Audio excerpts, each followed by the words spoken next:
Happy Monday, everybody. I hope you had a great weekend. Today is August 1st, 2022, and this is your Monday Market Update. Last week was a big week in many ways, and this week will be another big week. Let's review last week and preview this important week to come. Markets opened with a cautious but positive tone on last Monday, recovered some of the prior Friday's losses. Weekend news was pretty quiet. More of the same with global eco data disappointing across the board, which, happens so much, but so that it had little incremental effect on stocks. U.S. eco data came in, nothing huge. All eyes were focused on Wednesday and the Fed, but U.S. data did miss expectations. Moody's did cut economic growth outlook again. No follow-through selling, and there was some stabilization before the market rolled back over into the final hour before bouncing again into the close. The S&P 500 closed up just slightly, 0.13%. The Dow was also up slightly, and the NASDAQ was down about 0.5%. Nat gas rallied hard on the day, up over 6%, as the Nord Stream pipeline that we spoke about last week was open at 40% and will be cutting to 20% by the middle of the week. The Russians blame sanctions and a delay in getting a new turbine. You can be the judge. Outcome is the same. Oil up as well, more of that fear bid than anything else. Quick note about the U.S. dollar. We'll keep watching it. If you're wondering why it matters, the S&P 500 companies earn about 30% of their sales from overseas. That is 60% for tech companies. Estimates are that $100 billion will be lost due to the dollar this year. IBM alone reported that they expect a $3.5 billion driven dip, and Apple, they get 2/3 of their sales from outside the U.S. So keep an eye on the dollar. I'll be doing so for you as well. So the big news Tuesday, yes, the Choco Taco is being discontinued. Okay, this is news, or at least it seemed to be. It made it to the weekend Wall Street Journal too. Other news, more important, is about Walmart. Late Monday, they slashed their estimates again, and this was read through to all the retailers. This had markets gap lower at the open, and even with good earnings from McDonald's, GE, and Coke, Walmart is the read of the consumer, right? How they go, the consumer goes. Consumer confidence continues to come in low, lowest since 2013, and the IMF cut 2023 growth forecasts again. The market traded heavy all day and did get a slight bounce on the close, but the S&P was down 1.15% on the day, Dow down 0.75%, and the NASDAQ down almost 2%. If you wondered how Russia and the U.S. seem to be at each other's throats on Earth, and they're orbiting in space in the International Space Station, well, wonder no more. They announced that after 2024, they will hope to have their own space station and no longer fly around the International Space Station. After the close, Alphabet and Microsoft both released earnings, missed top and bottom lines, but the rose-colored glasses are out, and the guidance was positive. We knew Wednesday would have the fireworks, or maybe, with the Fed meeting. Well, stocks opened higher slightly with Microsoft and Alphabet, as I just mentioned. Eco data was solid on the day, but that all really did not matter. The Fed released the expected rate increase of 75 basis points at the 2 o'clock Eastern time. No major change to forward guidance. What the market really wanted was that. At the press conference, always an edge of your seat kind of thing. These days, Powell was slightly on the dovish side, and the hopes of peacockish reared its head. Stocks took all that as the all clear ahead and took off. S&P up over 2.5%, Dow about 1.5%, and the NASDAQ and those growth names up over 4% on the day.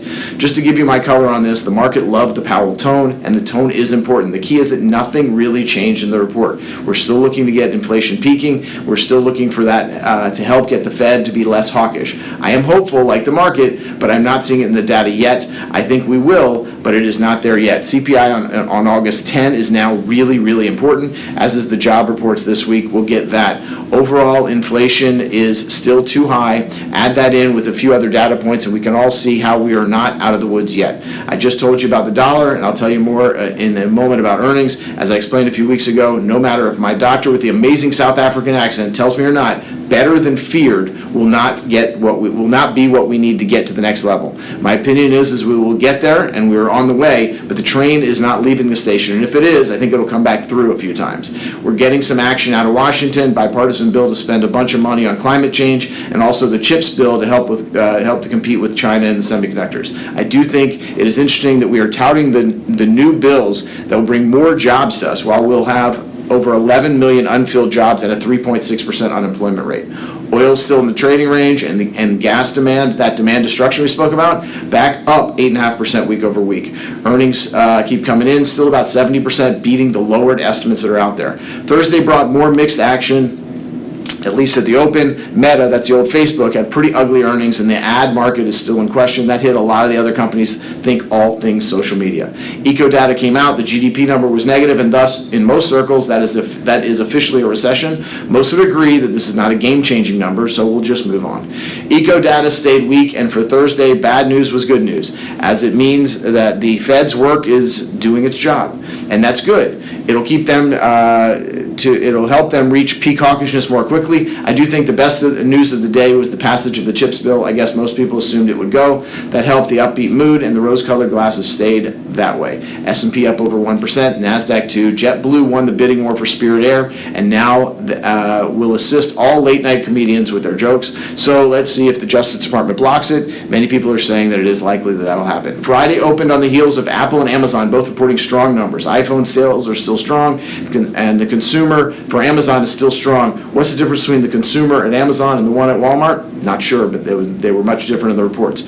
All major indices were strong as the month and the week came to a close. For the day, the Dow was up about 1%, S&P about 1.5%, and the NASDAQ about 2%. For the week, the Dow was a big week. Dow was up 3%, S&P up 4.3%, the best week since November 2020, and the NASDAQ up 4.7%. The month, one of the best in a while. The Dow was up 6.7%, the best again since November 2020. The S&P a bit over 9%, the NASDAQ up almost 12.5%. That was a pretty good July. Keep it in perspective. The Dow is still down almost 9% for the year, S&P down 12.5%, and the NASDAQ is still down over 20% for the year. There's still a lot of wood to chop, as they say, and to the chopping. We go into this week with much better sentiment. Remember, I've been telling you, hope is not a plan, but we do have hope. Rose-colored glasses. It's taken this market higher recently. We will see a somewhat quiet week until Friday, at least on the eco side. We have some ISM manufacturing Monday, as well as some auto sales numbers Tuesday. We get JOLTS. Remember, the new bill from Congress will add jobs, right?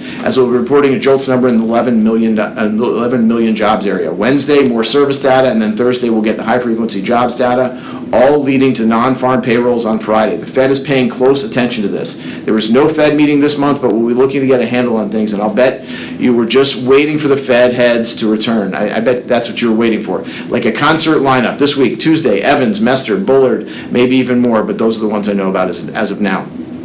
We're headed into the new month, and this is going to be new. If things get or stay hot, inflation-wise, we'll probably start to hear about the Fed actions between meetings.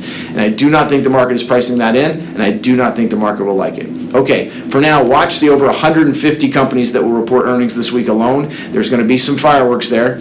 Some additional good news to start the week. The first grain shipment left Odessa today. Remember that the war in Ukraine had knocked out a lot of the world grain supply. This new agreement to allow grain to flow could be a big event. I'll keep you up to date. Come back next Monday and, of course, on Friday for some planning ideas. Stay in touch and let me know if you have any questions. Have a great week.